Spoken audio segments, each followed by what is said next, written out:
سبحان اللہ ما اجمل کا ما حسن کا ما اکمل کا۔ نحمدہ ونصلی علی رسولہ النبی الکریم الامین، اما بعد فاعوذ باللہ السمیع العلیم من الشیطان الرجیم، بسم اللہ الرحمن الرحیم۔ قال اللہ تبارک و تعالی فی القرآن الحکیم، ان اللہ وملائکتہ یصلون علی النبی یا ایہا الذین آمنوا صلوا علیہ وسلموا تسلیما۔ الصلاۃ والسلام علیک یا رسول اللہ، الصلاۃ والسلام علیک یا نبی اللہ، الصلاۃ والسلام علیک یا شفیع المذنبین وعلی آلک و اصحابک یا رحمۃ للعالمین۔ اللہ تبارک و تعالیٰ کی حمد و ثنا، نبی مکرم وجہ تخلیق کائنات جان رحمت حضرت محمد مصطفیٰ صلی اللہ علیہ وآلہ وسلم اور آپ کے جمیع آل و اصحاب کی بارگاہ ناز میں درود و سلام کے نذرانوں کے بعد، سامعین ذی وقار، میرے دینی اور یقینی دوستوں، بزرگوں اور بھائیوں، الحمدللہ سیرت رحمت للعالمین کا تسلسل جاری ہے۔ ہم نے اپنا آخری درس اس سلسلے میں نبی کریم صلی اللہ علیہ وسلم کے شجرہ مبارک کی طہارت کے سلسلے میں بیان کیا تھا، اور آج اسی تسلسل کو آگے لیے چلیں گے اور نبی کریم صلی اللہ علیہ وآلہ وسلم کے دادا محترم جناب سیدنا عبد المطلب رضی اللہ تعالیٰ عنہ اور آپ صلی اللہ علیہ وسلم کے والد محترم سیدنا عبداللہ رضی اللہ تعالیٰ عنہ کا ذکر خیر کریں گے کہ عرب کے اندر آپ کو کیا مقام حاصل تھا، اور آپ کی چند وہ عادات جو عرب کے اندر قابل ستائش اور قابل تعریف جانی جاتی تھیں، ان کا تذکرہ کیا جائے گا۔ نبی کریم صلی اللہ علیہ وآلہ وسلم کے دادا محترم جناب سیدنا عبد المطلب، آپ کا اصل نام شیبہ ہے، اور یہ عرب زبان میں اس شخص کو شیبہ کہا جاتا ہے جس کے بالوں میں سفیدی اتر آئے، سفیدی غالب ہو، یا اس کے بالوں کا کچھ حصہ سفید ہو۔ یہ اس لیے آپ کا نام رکھا گیا تھا کیونکہ آپ بوقت ولادت سے آپ کے سر مبارک پر کچھ بال سفید رنگ کے تھے، جس کی نسبت سے آپ کو شیبہ کہا گیا۔ اور آپ کے والد محترم آپ کی ولادت سے قبل ہی، یعنی آپ ابھی حمل میں تھے اپنی والدہ محترمہ کے، تو آپ کے والد محترم کا انتقال ہو چکا تھا۔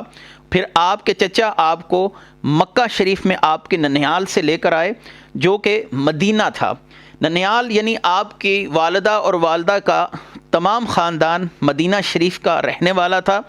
اور آپ کے چچا پھر آپ کو مدینہ مبارکہ سے مکہ معظمہ کی طرف لے کر آئے، اور آپ کی تربیت وغیرہ کا سلسلہ انہوں نے شروع کیا۔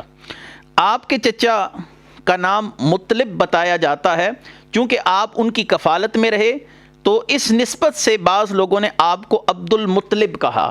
یعنی عبد کہتے ہیں غلام کو بھی اور بیٹے کو بھی، چونکہ انہوں نے آپ کو اپنا بیٹا سمجھ کر پالا، اپنے بھائی کے بیٹے کو وہ تمام شفقتیں دیں جو ایک باپ اپنے بیٹے کو دیتا ہے، تو اس نسبت سے آپ کو عبد المطلب کہا گیا۔ جیسا کہ حافظ ابن اسیر نے اپنی الکامل میں، اور امام حلبی رحمۃ اللہ علیہ نے سیرت حلبیہ میں، تاریخ طبری میں، اور المنتظم میں امام ابن جوزی نے اپنی کتاب المنتظم میں، امام صالحی نے سبل الہدی والرشاد کے اندر، اور امام دیار بکری رحمۃ اللہ علیہ نے تاریخ الخمیس کے اندر بیان کیا۔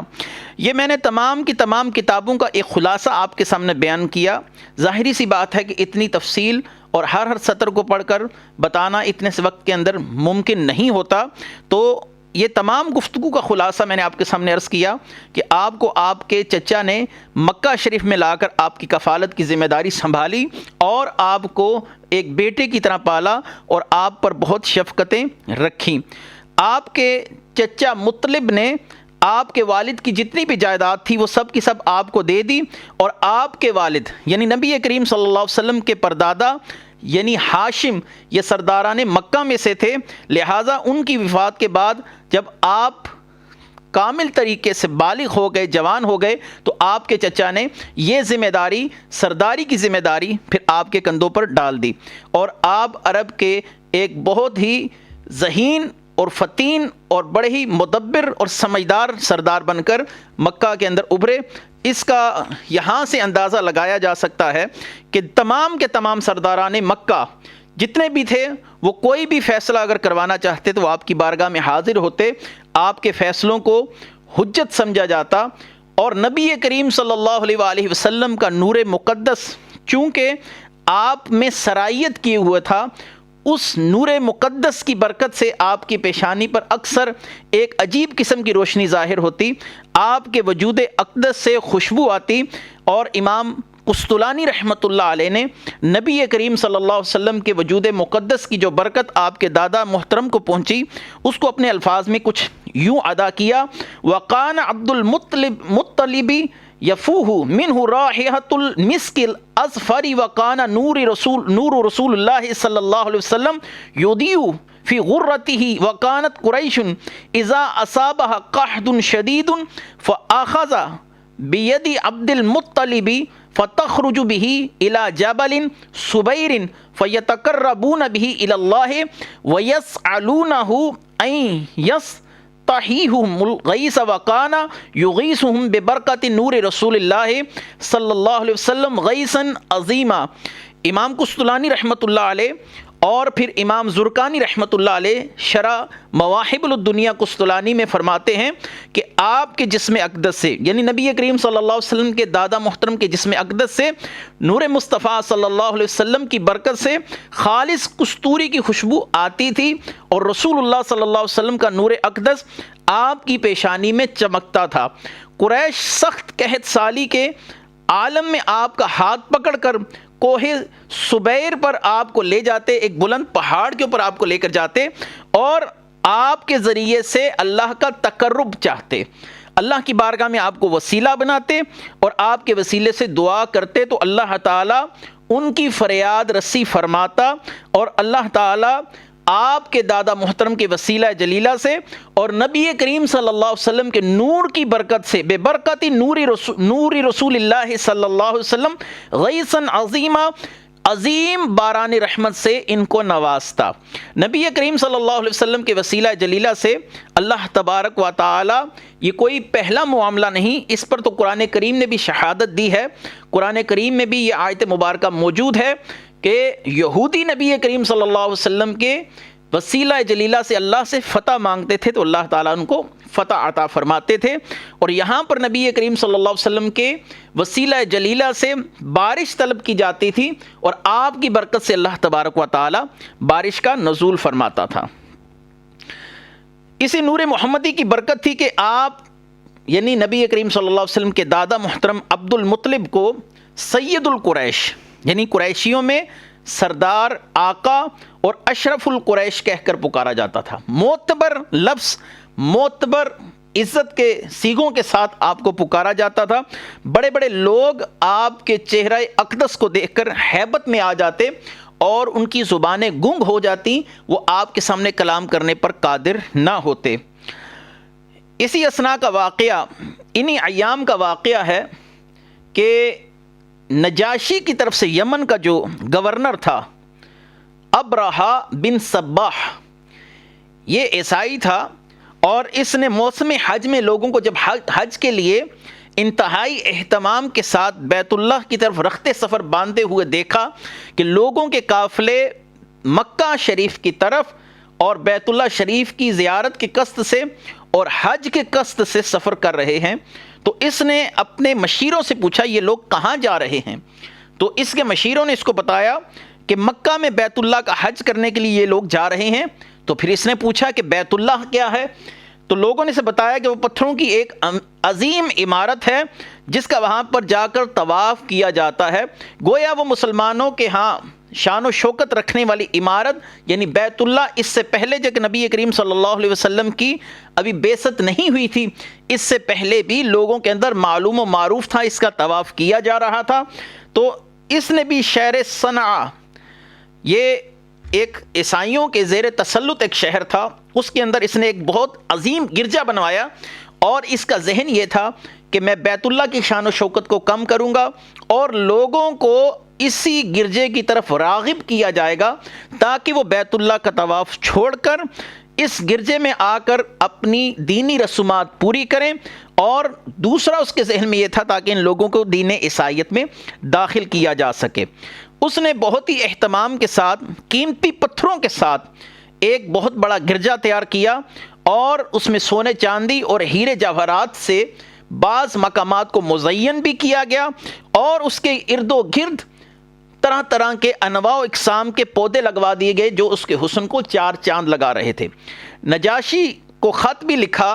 ابرہہ بن صباح نے، جو بادشاہ وقت تھا اس وقت کا۔ نجاشی کو خط لکھا کہ میں آپ کے نام سے ایک خوبصورت اور بے نظیر کنیسہ بنوا رہا ہوں اور کوشش کر رہا ہوں کہ آئندہ تمام دنیا کے لوگ بیت اللہ کا طواف چھوڑ کر اس کنیسہ میں آ کر حج اور طواف کیا کریں، یعنی بیت اللہ کی شان و شوکت کو کم کرنے کے لیے اس نے یہ اہتمام کیا تھا۔ اس سے دین مسیحیت کو تقویت بھی پہنچے گی، یہ اس کا ذہن تھا ابرہہ کا، جو اس نے نجاشی کو لکھا، اور ایک کثیر آمدنی بھی ہوگی، آپ کا نام بھی روشن رہے گا۔ جب یہ خبر عرب میں پہنچی تو عرب میں بنی کنانہ میں ایک شخص غضبناک ہوا کہ بیت اللہ کی افادیت اہمیت کو کم کرنے کے لیے ایک عیسائی نے یہ منصوبہ ترتیب دیا کہ شہر صنعاء میں ایک بہت بڑا کنیسہ تیار کیا گیا، اس کنیسے کو بیت اللہ کے قائم مقام استعمال کیا جائے گا، لوگوں کو وہاں پر آنے کی طواف کی دعوت دی جائے گی وغیرہ وغیرہ۔ تو ایک فطری طور پر رد عمل سامنے آیا۔ بنی کنانہ یہ قبیلہ ہے جس کا تعلق عرب کے ساتھ ہے۔ بنی کنانہ کے ایک شخص نے غصے میں آ کر اس کنیسے میں جا کر بول و بازار کر دیا، یعنی رفع حاجت کی، غصے سے اس کے اندر پیشاب وغیرہ کر کر آ گیا۔ اور جب یہ خبر ابرہہ بن صباح کو پہنچی کہ وہ کنیسہ جو میں نے اتنے اہتمام کے ساتھ، اتنے اخراجات کے ساتھ تیار کیا، اس کے اندر عرب میں سے ایک شخص نے آ کر، بنی کنانہ کے ایک شخص نے بول و بازار کر دیا ہے، تو اس کو یہ بات جان کر بہت دکھ ہوا، رنج ہوا، اور وہ غصے سے لال پیلا ہو گیا، اور اس نے اسی وقت ایک ذہن بنایا کہ میں بیت اللہ پر حملہ کروں گا اور بیت اللہ کی اینٹ سے اینٹ بجا دوں گا۔ لہٰذا ایک بہت بڑا لشکر اس نے تیار کیا، جس کی تعداد مورخین کے ہاں مختلف فی ہے کہ وہ 60,000 کا لشکر تھا یا 1,00,000 کا لشکر تھا۔ 60,000 کا لشکر ہو یا 1,00,000 کا لشکر ہو، بہرکیف ایک بہت بڑا لشکر تھا جس کو بیت اللہ شریف اور مکہ شریف پر چڑھائی کرنے کے لیے تیار کیا گیا۔ یہ اپنے ساتھ اس عظیم لشکر کو لے کر مکہ شریف کے باہر جا کر اس نے پڑاؤ ڈالا ابرہہ بن صباح نے، اور اپنے ایک سردار کو جس کا نام حناطہ حمیری تھا، حناطہ حمیری تھا، اس نے حناطہ حمیری کو اس بات کی اجازت دی کہ وہ بیت اللہ شریف کے ارد و گرد رہنے والے لوگوں کو تنگ کرے، ان کا مال لوٹ لائے، تاکہ یہ لوگ جب مزاحمت کریں تو ابرہہ ان پر چڑھائی کر دے۔ حناطہ حمیری کو جب اس نے یہ اجازت دی تو حناطہ حمیری نے بیت اللہ شریف کے گرد و نواح رہنے والے سرداران مکہ، اور ان میں جناب عبد المطلب رضی اللہ تعالیٰ عنہ بھی شامل تھے، ان کے بہت سے اونٹوں کو ہانک کر اپنے علاقے کی طرف لے آیا۔ یعنی یہ اس کی طرف سے پہلی کارروائی تھی کہ سرداران مکہ کے اونٹوں کو، مویشیوں کو ہانک کر اپنے ساتھ لے آیا۔ اس کے بعد تمام کے تمام سرداران مکہ جناب عبد المطلب کے پاس اکٹھے ہوئے اور ان مویشیوں کو واپس لانے کی کوئی ترکیب سوچنے لگے کہ ہم اتنے بڑے لشکر کے ساتھ نبرد آزما نہیں ہو سکتے، تو ہمیں چاہیے کہ مذاکرات کے ذریعے اپنے تمام جانوروں کو، مویشیوں کو ان سے واپس لیا جائے۔ حناطہ حمیری کو سرداران مکہ کی طرف سے پیغام دیا گیا کہ عبد المطلب رضی اللہ تعالیٰ عنہ کے ساتھ آ کر مذاکرات کرے اور ان مذاکرات میں کوئی مثبت پیش رفت کرے۔ تو لہٰذا حناطہ حمیری جب جناب عبد المطلب رضی اللہ تعالیٰ عنہ کے سامنے آیا، فلما نظر الی وجہہ عبد المطلب خضع وتلجلج لسانہ وخر مغیشا مغشیا علیہ فکان یخور کما یخور النور عند ذبحہ فلما افاق خر ساجدا لعبد المطلب وقال اشہد انک سید قریش حقا. جب اس کا حناطہ حمیری کا جناب عبد المطلب کے ساتھ آمنا سامنا ہوا اور اس کی نظر جناب عبد المطلب کے مبارک چہرے پر پڑی تو اس کی گردن جھک گئی اور زبان لڑکھڑا گئی، زبان گنگ ہو گئی اور وہ بول نہ سکا اور بے ہوش ہو کر گر پڑا، جیسے ذبح ہوتے وقت کوئی بڑا جانور جیسے گائے ہے، بیل ہے، اس کی آوازیں نکلتی ہیں، اس کی آواز ایسے نکل رہی تھی. جب اس کو ہوش آیا تو وہ کہہ اٹھا کہ عبد المطلب میں گواہی دیتا ہوں آپ قریش کے برحق سردار ہیں. اس پر اللہ تعالیٰ نے ایسا رعب اور دبدبہ قائم کر دیا کہ وہ جناب عبد المطلب کے سامنے گفتگو نہ کر سکا. پھر اس نے بڑے ادب سے ابرہہ کا پیغام دیا کہ ابرہہ آپ کے ساتھ جنگ کا ارادہ نہیں رکھتا، ہاں وہ بیت اللہ شریف پر حملہ کرنے کا ارادہ رکھتا ہے، اور جو شخص بیت اللہ پر حملہ کرتے وقت مزاحمت کرے گا اس کو ابرہہ کی طرف سے جنگ کا سامنا کرنا پڑے گا. جناب عبد المطلب نے خود کہا کہ ہم اتنی کثیر فوج کے ساتھ لڑنا نہیں چاہتے، بیت اللہ اللہ تعالیٰ کا گھر ہے اور اپنے گھر کی حفاظت اللہ تبارک و تعالیٰ خود فرمائے گا. تو جناب عبد المطلب کہ یہ جو مذاکرات تھے حناطہ حمیری کے ساتھ، یہ تقریباً کامیاب مذاکرات تھے. حناطہ آپ کو لے کر ابرہہ کے پاس گیا تاکہ آپ کی گفتگو دو بدو ابرہہ کے ساتھ ہو سکے. عبد المطلب رضی اللہ تعالیٰ عنہ کے چہرے کی وجاہت، خوبصورتی، تمکن اور آپ کے چہرے کی نورانیت دیکھ کر ابرہہ پر بھی رعب طاری ہو گیا اور وہ اپنے تخت سے اٹھا اور آ کر آپ کے برابر زمین پر بیٹھ گیا. اور اب ان دونوں کی جو گفتگو تھی وہ ایک ترجمان کے ذریعے ہو رہی تھی. ابرہہ کا پہلا سوال کہ آپ کیا چاہتے ہیں؟ عبد المطلب نے کہا کہ ہمارے اونٹ واپس کر دیے جائیں. ابرہہ نے کہا مجھے تعجب ہے اس بات پر کہ آپ کو اپنے مویشیوں کی فکر تو ہے، اونٹوں کی فکر تو ہے، لیکن بیت اللہ جس پر میں حملہ کرنے کے قصد سے آیا ہوں اس بیت اللہ کے متعلق آپ نے اپنی زبان سے کوئی بات نہیں کہی. عبد المطلب نے خوبصورت جواب دیا رضی اللہ تعالیٰ عنہ نے کہ میں اونٹوں کا مالک ہوں اور خانہ کعبہ کا مالک اللہ تبارک و تعالیٰ خود ہے، وہ اپنے گھر کی حفاظت خود فرمائے گا. ابرہہ نے متکبرانہ انداز سے کہا کہ اب بیت اللہ شریف مجھ سے نہیں بچ سکتا. عبد المطلب نے کہا ٹھیک ہے، پھر تو جان اور رب جانے کہ اب کیا معاملہ آگے ہوتا ہے. ابرہہ نے جناب عبد المطلب کے چہرے پر وجاہت، سرداری کے آثار، نورانیت، خوبصورتی، تمکن، حسن و جمال دیکھتے ہوئے آپ کا جو مال لوٹا تھا وہ واپس دینے کا حکم دیا. لہٰذا آپ کے تمام اونٹ واپس کر دیے گئے، اور یہ اس لیے تھا کہ آپ کے چہرہ اقدس میں وہ نور محمدی کی جو برکت تھی وہ ظاہر ہو رہی تھی. یہاں پر ایک بات اور بھی بڑی قابل غور ہے جس نے ابرہہ کو کافی پریشان کر دیا. ابرہہ بن صباح کے پاس ایک بہت قوی ہیکل ہاتھی تھا جو دشمن کی طرف جب پیش قدمی کرتا تھا تو دشمنوں کو اپنے قدموں کے نیچے روندتا ہوا آگے چلتا جاتا تھا. اس ہاتھی کا نام مورخین نے محمود بتایا ہے کہ یہ اتنا بڑا ہاتھی اور قوی ہاتھی تھا کہ جب دشمن کی صفوں میں گھستا تھا تو دشمن کی صفوں کو تہس نہس کر دیتا تھا. یہ ابرہہ بن صبا کے پاس جو ہاتھی تھا محمود، وہ اس پر بڑا ہی نازاں تھا کہ ہمارے پاس یہ ہاتھی ہے اور میں اس پر بیٹھ کر بیت اللہ شریف پر حملہ کروں گا. اور اس نے اس ہاتھی کو جناب عبد المطلب کے سامنے لا کر کھڑا کر دیا. عبد المطلب کے سامنے جب یہ آ کر کھڑا ہوا تو فلما نظر الفیل الی وجہہ عبد المطلب، کہ جب اس ہاتھی نے آپ کے چہرے کو دیکھا، برک کما یبرک البعیر وخرس جدا وانطق اللہ تعالی الفیل فقال السلام علی النور الذی فی ظہرک یا عبد المطلب. جب اس ہاتھی نے آپ کے چہرے کو دیکھا، یعنی ابرہہ کا وہ مارکۃ العرا ہاتھی، بہت بڑا قوی ہیکل ہاتھی، جب اس نے جناب عبد المطلب کے چہرے کو دیکھا اور نور محمدی کو آپ کی پیشانی میں چمکتے ہوئے دیکھا تو فوراً اونٹ کی طرح بیٹھ کر سجدے میں گر پڑا، اور اللہ تعالیٰ نے اس ہاتھی کو گویائی عطا فرما دی، اور وہ اپنی زبان سے کہنے لگا، اے عبد المطلب، السلام علی النور الذی فی ظہرک یا عبد المطلب، اے عبد المطلب میرا سلام ہو اس نور پر جو تمہاری پشت میں ہے۔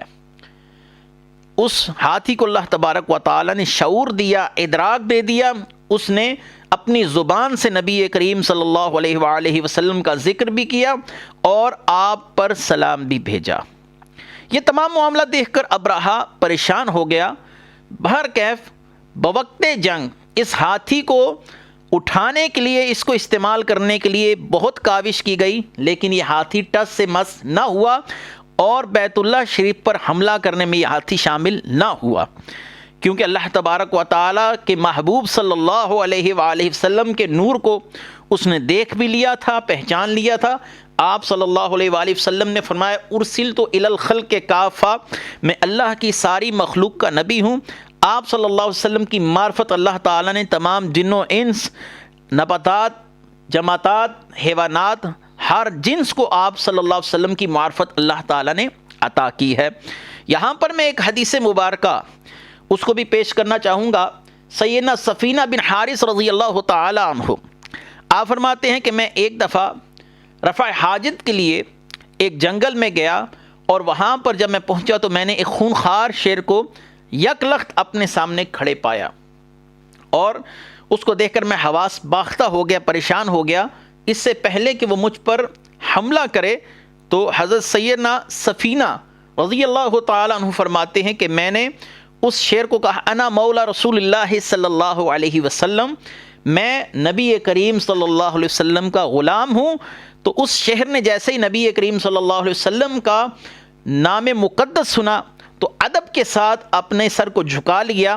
اور میرے آگے آگے چل دیا، گویا وہ مجھے جنگل سے باہر چھوڑنے کے لیے آگے چلا ہے۔ میں اس کے پیچھے چلتا گیا یہاں تک کہ وہ مجھے جنگل سے باہر چھوڑ کر دوبارہ روانہ ہوا، اور مجھے اس نے آخری نظر ایسے دیکھا جیسے کہ وہ الوداع کہہ رہا ہو۔ یہ تمام کی تمام معجزات کتب معتبرہ کے اندر موجود ہیں کہ نبی کریم صلی اللہ علیہ وسلم کو اونٹ بھی پہچانتے تھے، آپ کی معرفت اللہ تعالیٰ نے ان کے دلوں میں پیدا کر دی،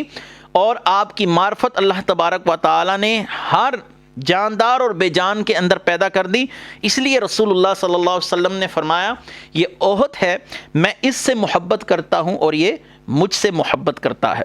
بہت سے معجزات اس قبیل سے بھی ہیں کہ نبی کریم صلی اللہ علیہ وسلم کی رسالت کی گواہی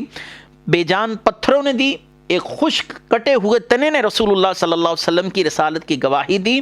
اور ایک مردہ گوہ نے نبی کریم صلی اللہ علیہ وسلم کی رسالت کی گواہی دی، ایک یہودی کے گدھے نے جس کا نام یعفور تھا نبی کریم صلی اللہ علیہ وسلم کے آخری نبی ہونے کی گواہی دی۔ تو اس طرح کے بہت سے واقعات اس طرف اشارہ دیتے ہیں کہ اللہ تبارک و تعالیٰ نے اپنے محبوب کریم صلی اللہ علیہ وسلم کی معرفت جانوروں کے دلوں میں بھی پیدا فرما دی تھی۔ بہرکیف یہ ہاتھی اس حملے میں شامل نہ ہو سکا۔ سیدنا عبد المطلب رضی اللہ تعالیٰ عنہ کے پاس تمام سردار مکہ اکٹھے ہوئے کہ یہ بیت اللہ پر حملہ کرنے کے لیے ایک بہت بڑی فوج لے کر ابرہہ لپک پڑا ہے، تو اب اس کو کیسے روکا جائے؟ تو جناب عبد المطلب رضی اللہ تعالیٰ عنہ نے بڑے ہی پر اعتماد لہجے سے یہ بات کہی کہ یہ اللہ تعالیٰ کا گھر ہے، اللہ تعالیٰ اپنے گھر کی حفاظت خود کرنے والا ہے، لہٰذا ہمیں چاہیے کہ بیت اللہ کو ایسے ہی چھوڑ دیں اور اپنے عزیز و اقربا اور متعلقین کو لے کر بیت اللہ شریف سے کچھ دور چلے جائیں، تاکہ جب یہ حملہ کرے تو اللہ تبارک و تعالی ان پر کسی عذاب کو نازل فرماتا ہے تو ہم اس عذاب سے محفوظ رہ سکیں۔ لہٰذا جناب عبد المطلب کوہ سبیر پر چڑھ کر بیت اللہ شریف کو دیکھنے لگے۔ اس وقت آپ کی پیشانی سے وہ نور منور ہوا جو دیکھنے والوں کو نظر آتا تھا کہ یہ نور محمدی تھا صلی اللہ علیہ وسلم۔ تو یہ بمثل حلال یعنی گول 14ویں کا چاند جیسے بالکل گول ہے،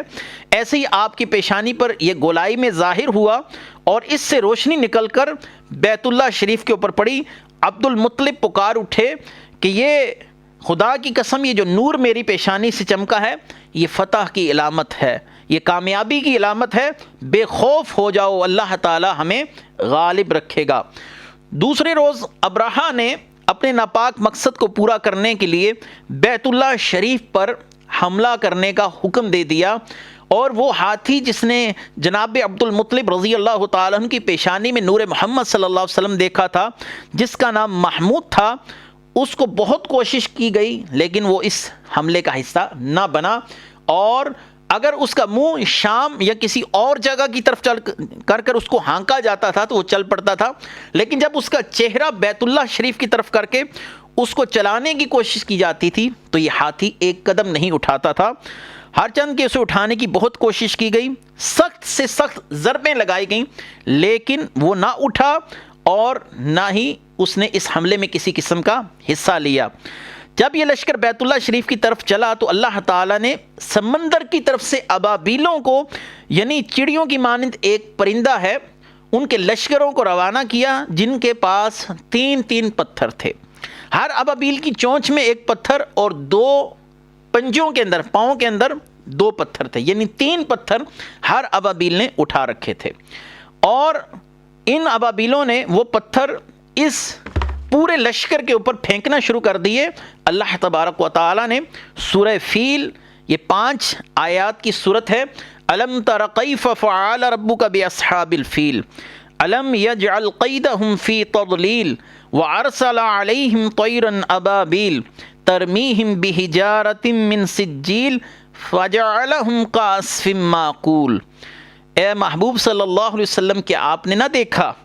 کہ تمہارے رب نے ان ہاتھی والوں کے ساتھ کیا معاملہ کیا؟ کیا ان کا داؤ غلط کر کے انہیں نہیں دکھایا؟ ان پر پرندوں کے جھنڈ بھیجے جو ان پر کنکریاں پھینکتے تھے، اور پھر کر ڈالا ان کو جیسے کھایا ہوا بھس ہوتا ہے، جیسے کوئی مویشی اپنے منہ کے اندر بھس لے کر چباتا ہے اور اس کا ملیدہ نکل جاتا ہے۔ اللہ تبارک و تعالیٰ نے فرمایا کہ ہم نے ابرہہ بن صباح کو اور اس کی فوج کو ایسا کر دیا جیسے کہ کھایا ہوا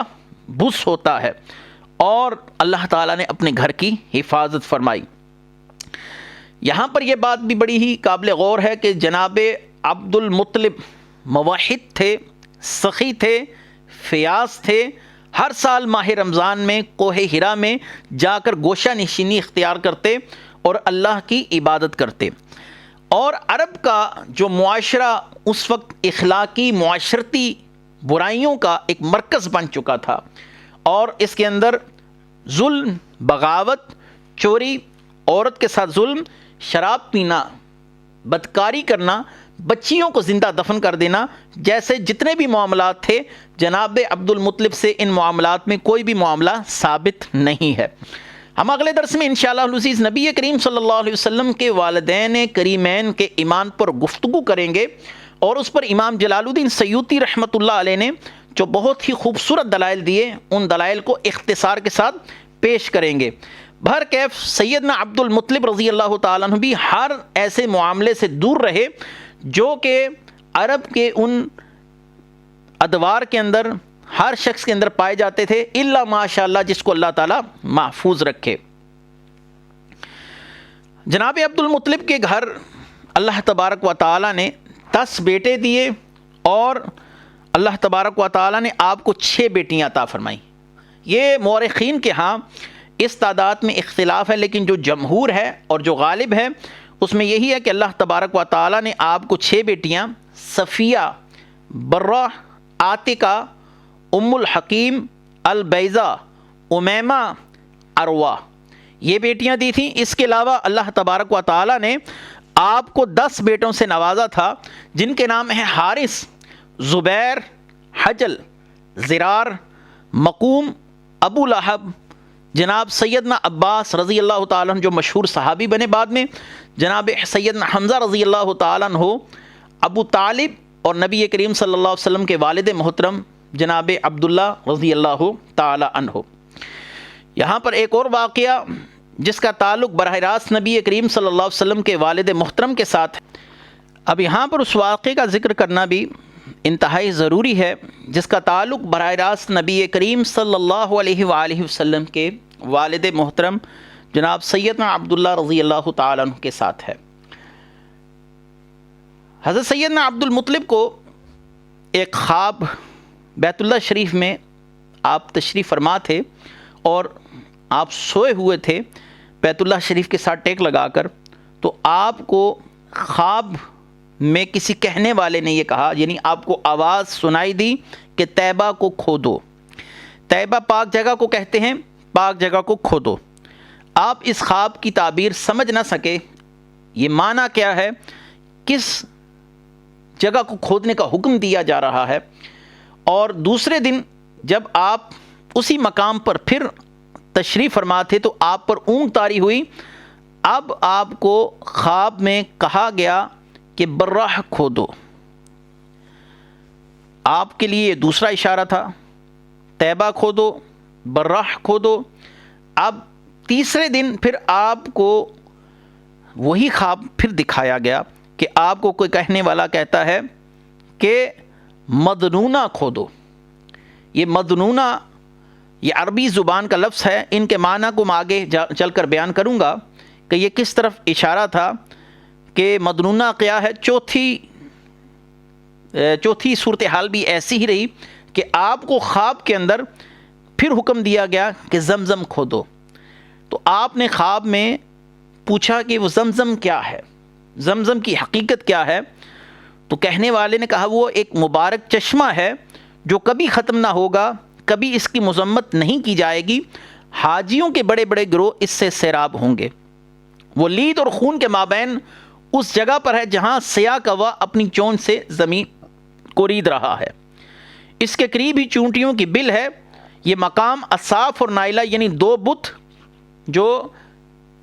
مرد اور عورت کے بت تھے، اور بیت اللہ شریف کے اندر بدکاری کرنے کی نیت سے ان دونوں نے ایک دوسرے کو مس کیا تھا، تو اللہ تعالیٰ نے ان دونوں کو پتھر کا بنا دیا تھا، تو ان کو بیت اللہ شریف کے اندر ہی نصب کر دیا گیا تھا۔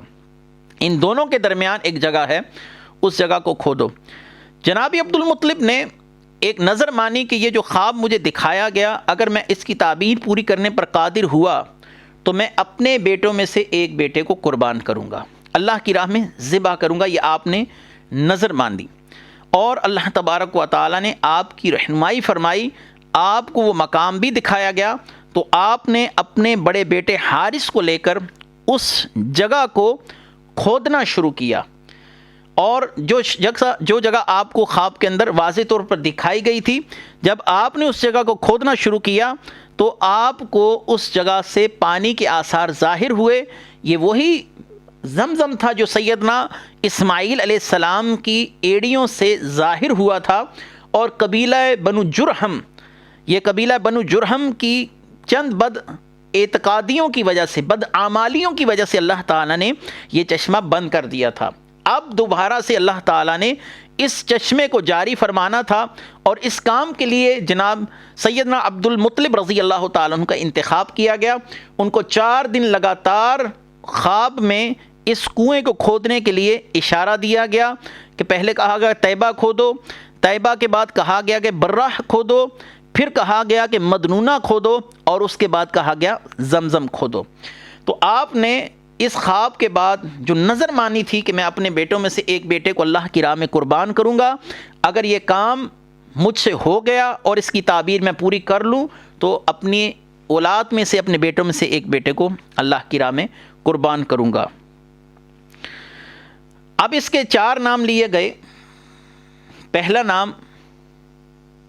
اس کو کہا گیا طیبہ۔ طیبہ کا مطلب ہوتا ہے پاک اور مقدس، ظاہری بات ہے کہ زمزم پاک اور مقدس پانی ہے۔ اس کے بعد کہا گیا برہ، برہ کثیر منافع اور مبارک پانی کو کہا جاتا ہے۔ ظاہری بات ہے کہ جو شخص بھی اس کو حصول برکت کے لیے پیتا ہے آب زمزم کو، یا جو شخص اس سے اپنے سر کو دھوئے، اللہ تعالیٰ اس کو ذلت و رسوائی سے محفوظ رکھتا ہے۔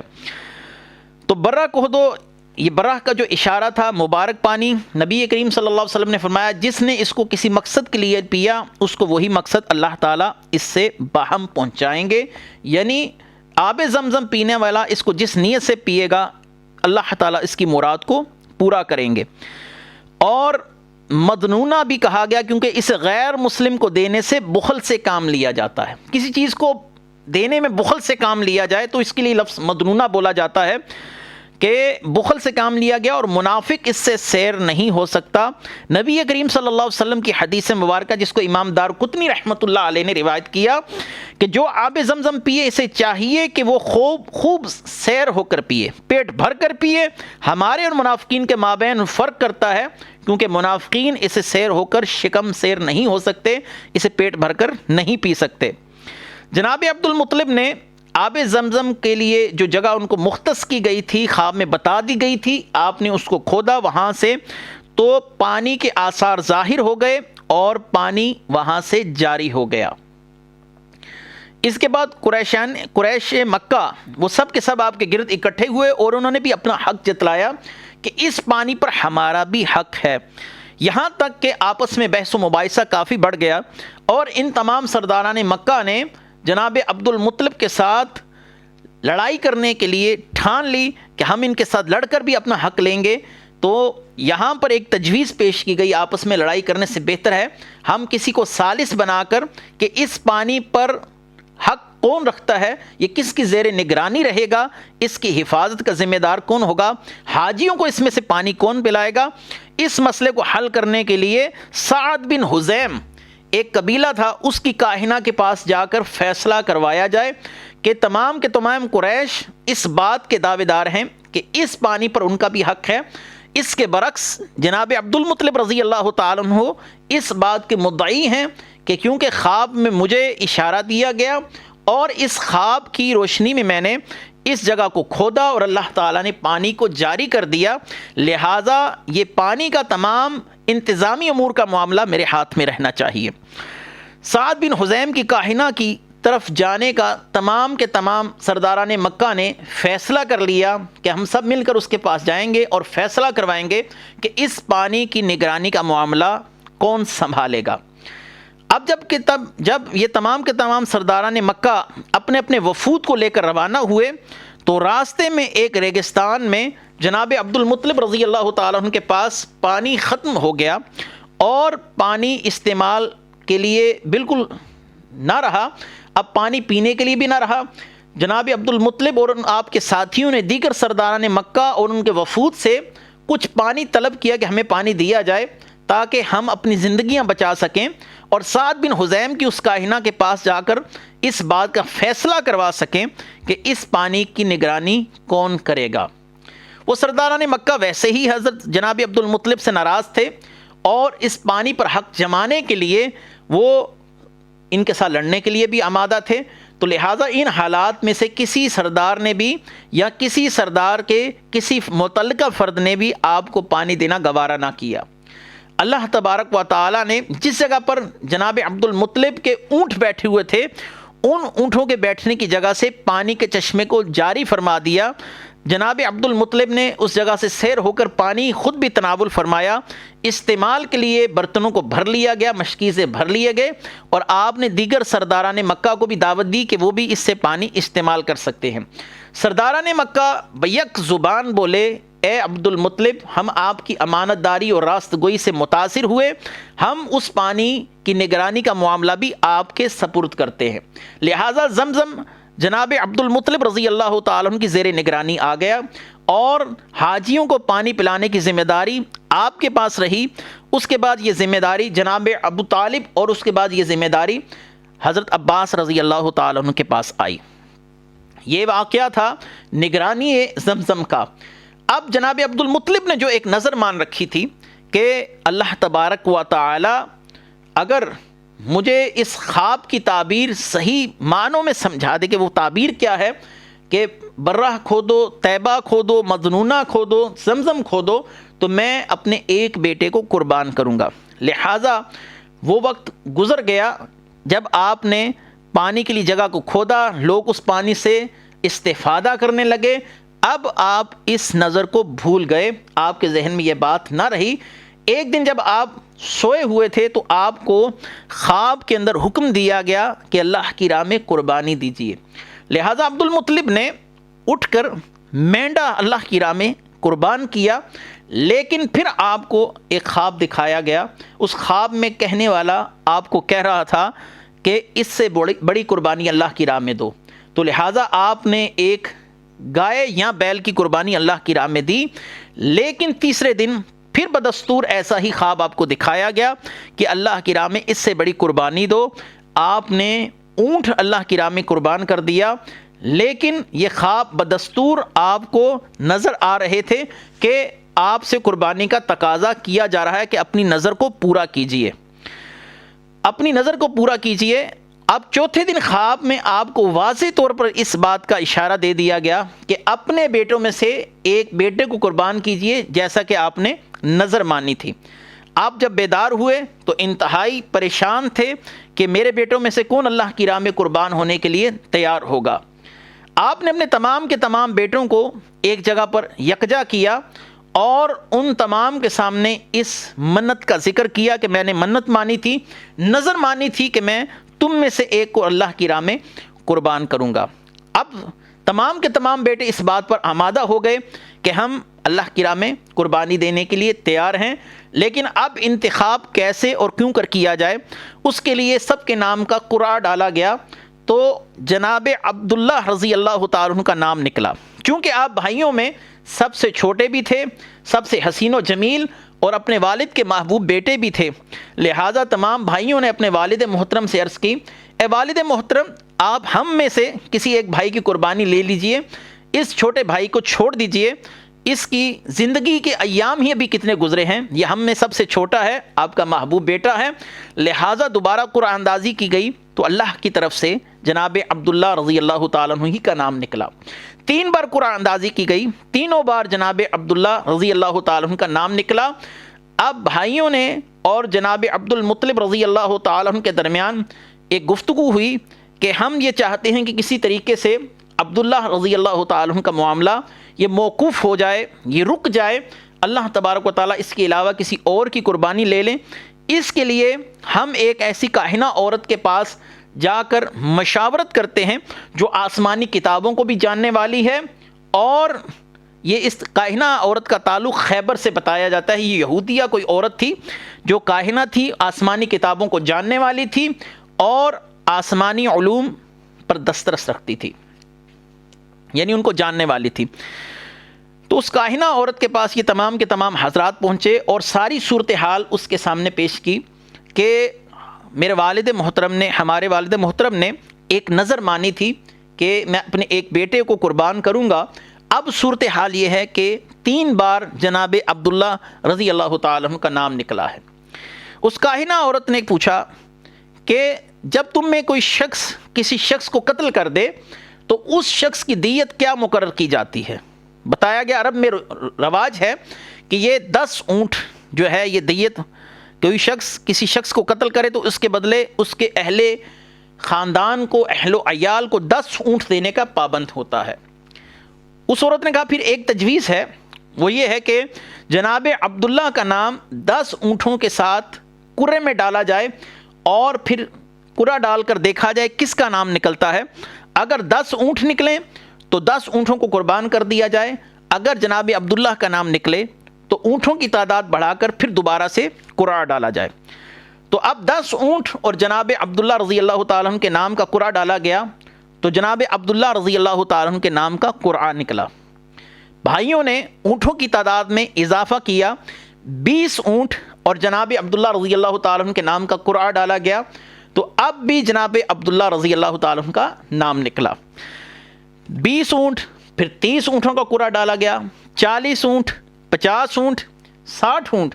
70 اونٹ، کرتے کرتے 100 اونٹ اور جناب عبداللہ رضی اللہ تعالیٰ عنہ کے نام کا قرعہ ڈالا گیا۔ اب 100 اونٹوں کے نام کا قرعہ نکلا۔ یہ قیمت تھی جناب عبداللہ رضی اللہ تعالیٰ عنہ کی کہ اللہ تبارک و تعالیٰ نے آپ صلی اللہ علیہ وآلہ وسلم کے صدقے سے، آپ صلی اللہ علیہ وسلم کی برکت سے ایک انسان کی دیت کو 100 اونٹوں کے برابر کرنا تھا۔ یہ رسول اللہ صلی اللہ علیہ وسلم کا انسان پر ایک بہت بڑا احسان ہے کہ عرب میں ایک انسان کی دیت 10 اونٹ تھی، لیکن رسول اللہ صلی اللہ علیہ وسلم کے وجود مقدس کی برکت سے اللہ تعالیٰ نے جناب عبداللہ رضی اللہ تعالیٰ عنہ کی قیمت کو 100 اونٹوں کے برابر کر دیا اور عرب میں اس کے بعد دیت 100 اونٹ ہی مقرر کر دی گئی، 100 اونٹ ذبح کر دیے گئے، اور 100 اونٹوں کو ذبح کرنے کے بعد کھلے عام چھوڑ دیا گیا، کوئی انسان اگر ان میں سے چاہے حصہ لے یا کوئی جنگلی جانور اس میں سے چاہے حصہ لے، یعنی ان 100 اونٹوں کو ذبح کرنے کے بعد چھوڑ دیا گیا، جس نے جو چاہا اس میں سے فائدہ حاصل کیا۔ نبی کریم صلی اللہ علیہ وآلہ وسلم کی بارگاہ میں ایک بدو آیا اور اس نے آپ صلی اللہ علیہ وآلہ وسلم کو یہ کہہ کر مخاطب کیا، یہ حدیث مستدرک میں ہے، اس کے راوی سیدنا معاویہ رضی اللہ تعالیٰ عنہ ہیں کہ اے ابن الذبیحین، اے دو ذبیحوں کے بیٹے، دو ذبیحوں کے بیٹے سے مراد جناب اسماعیل علیہ السلام اور نبی کریم صلی اللہ علیہ وسلم کے والد محترم جناب عبداللہ رضی اللہ تعالیٰ عنہ۔ آپ صلی اللہ علیہ وسلم نے خود کئی متعدد مقامات پر کئی بار فرمایا انا ابن الذبیحین، میں ذبیحین کا بیٹا ہوں، یعنی میں جناب عبداللہ کا اور جناب اسماعیل علیہ السلام کا بیٹا ہوں۔ یہاں پر ایک اشکال ضرور اٹھتا ہے، اہل کتاب کا نظریہ ہے کہ ذبیح اللہ جناب اسحاق علیہ السلام ہے، نہ کہ حضرت اسماعیل علیہ السلام، اور مسلمان اس بات پر کثرت سے دلائل دیتے نظر آتے ہیں، اور قرآن کی گواہی بھی اسی طرف جاتی ہے کہ ذبیح جناب اسماعیل علیہ السلام ہے۔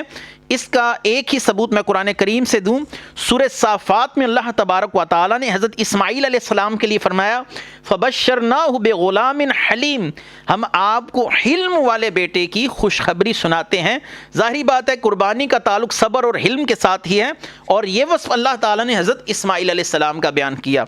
اور دوسری بات جو اللہ تعالیٰ نے حضرت اسحاق علیہ السلام کے لیے فرمائی وہ سورہ الحجر کی آیت نمبر 52 ہے، اِنَّا نُبَشِّرُكَ بِغُلَامٍ عَلِيمٍ، ہم آپ کو علم والے بیٹے کی خوشخبری سناتے ہیں۔ موجودہ دور کی جو بائبل ہے اس کے اندر بھی اللہ تبارک و تعالیٰ نے حضرت ابراہیم علیہ السلام سے جو خطاب کیا کہ اپنے ایک لوتے بیٹے کو ذبح کیجئے، ظاہری سی بات ہے کہ حضرت اسماعیل علیہ السلام 13 سال عمر میں بڑے تھے جناب اسحاق علیہ السلام سے، تو حضرت اسحاق تو کسی وقت بھی اکلوتے نہیں ہو سکتے۔ حضرت اسماعیل علیہ السلام پر یہ لفظ صادق آتا ہے کہ جب تک حضرت اسحاق کی ولادت نہیں ہوئی آپ اپنے والد کی اکلوتی ہی اولاد تھے۔ لہٰذا قرآن کریم کی آیات اور موجودہ دور کی جو بائبل ہے اس سے میں نے آپ کے سامنے ایک آیت مبارکہ، ایک ورس آپ کے سامنے رکھی کہ جس کی روشنی میں جو ذبیح ہیں وہ سیدنا اسماعیل علیہ السلام ہی کو قرار دیا جا سکتا ہے۔ اس کے بعد نبی کریم صلی اللہ علیہ وآلہ وسلم کے والد محترم کا کچھ تعارف ہے، انشاءاللہ العزیز وہ ہم اپنے اگلے درس میں آپ کے سامنے بیان کریں گے۔ نبی کریم صلی اللہ علیہ وسلم کے والد محترم، آپ کی والدہ محترمہ کا تعارف، اور ان کے ایمان پر جو دلائل علماء کرام نے دیے اور اصحاب فترت کے متعلق جو گفتگو کی گئی، انشاءاللہ العزیز ہم اپنے اگلے درس میں آپ کے سامنے بیان کریں گے۔ وآخر دعوانا ان الحمد للہ رب العالمین۔ سبحان اللہ